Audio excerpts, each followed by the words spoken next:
السلام علیکم ورحمۃ اللہ وبرکاتہ. امید ہے تمام ملګري بخیر خیریت سره دي. الله پاک دې تاسو په خپل حفظ او امان کې ساتي.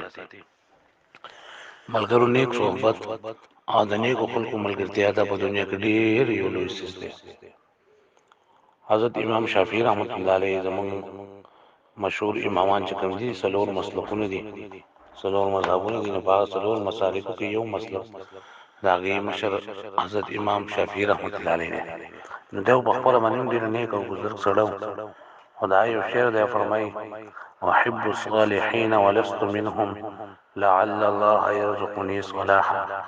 چې زه خو د نیکانو خلکو سره مینه ساتم، د نیکانو خلکو سره محبت ساتم، خو زه په خپله باندې نیک نه یم، زه په خپله باندې ډېر ګناهګار یم. خو شاید چې د دې نیکو خلکو د ملګرتیا د وجې نه الله پاک ما هم نیکي.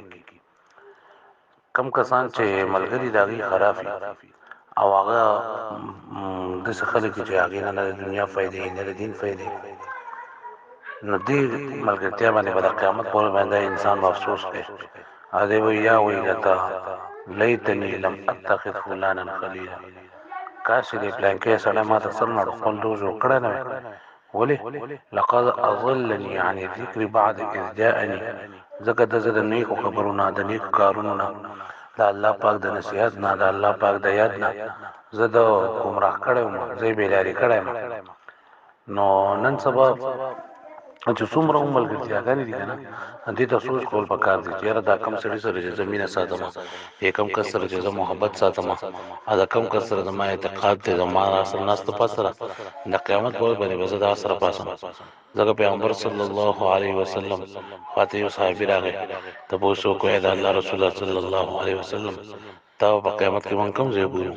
ځکه موږ خو اول د خپل بد عملو د وجې نه چې دا جنت ته تللی نه شو، که چېرته موږ جنت ته لاړ هم شو نو موږ به چېرته د جنت په یو کوټ کې به ناست یو او ډېر په ښکته ځای کې به یو، او تاسو خو پیغمبران یې او د پیغمبرانو سردار یې، تاسو به د جنت په اعلی اعلی مرتبو باندې وئ، په اعلی درجو کې وئ.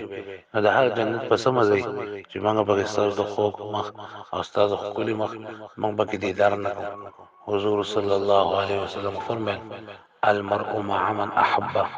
سړی به د قیامت په ورځ باندې هغه چا سره د چا سره چې د محبت وي. په دنیا کې دی د چا سره ناس پاس دی، د چا په طور طریقه باندې زندگی تیری دی، به د قیامت په ورځ باندې سره. صحابه کرام فرمایي چې د ایمان راوړلو نه وروسته موږ چې په کوم خبره باندې پیغمبر اسلام ډېر زیات خوشاله شو هغه دا دغه چې دا ټوله مینه دا ټوله ناسته پاسته دا ټول سوچ د حضور صلی الله علیه و آله وسلم سره نو هغوی په دې باندې ډېر زیات خوشاله شو. نو چې نیک کسان د سړي ملګري، نو دا قیامت په ورځ باندې د انسان سره چې دا به فایده بدله ورکوي. او چې بد ملګري که نه، نو د هغې په باره کې یو خو دغه آیت دی او یو قرآن مجید کې الله پاک فرمایي چې الاخلاء یومئذ بعضهم لبعض عدو الا المتقین. چې دا بعضې ملګري به د بعض دشمنان به د قیامت په ورځ باندې وایي چې کاش دا سړی ما خپل دوست نه وی جوړ کړی، نو دا به ډېر زیات ښه به وه زما دپاره. ځکه په دنیا کې موږ ته الله پاک دا حکم کړی دی، حضور صلی الله علیه وسلم ته حکم کړی دی چې تاسو د نیکو خلکو ملګرتیا کوئ. د اصحاب کهف یو سپی و، د هغې سره روان، د هغې ملګرتیا یې وکړله. الله پاک به د قیامت په ورځ باندې دغې سپي له به د انسان شکل ورکوي او هغه به جنت ته زنده به ځي. د نوح علیه السلام زوی د خرابو خلکو سره به کېناستو او د خرابو خلکو سره به د هغه تعلق و. نو هغه اگر چې د پیغمبر زوی خو د دې هغه بچ نه کړو، چې کله عذاب راغی نو هغه د نورو کافرانو سره د نورو خلکو سره الله پاک هغه غرق کړو.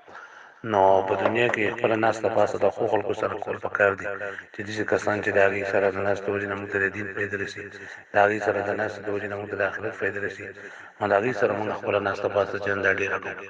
او د دنیا دا نور ملګرتیاګانې چې دی که نه، دا که زمونږ د هغه څونه د هغې که نه، خو یو مطلب دپاره یې که نه، د هغه دوستي هغه پایداره نه وي. الله پاک زموږ د نیکو خلکو سره د کېناستو او د هغې سره د تعلق جوړولو توفیق راکړي. السلام علیکم ورحمة الله.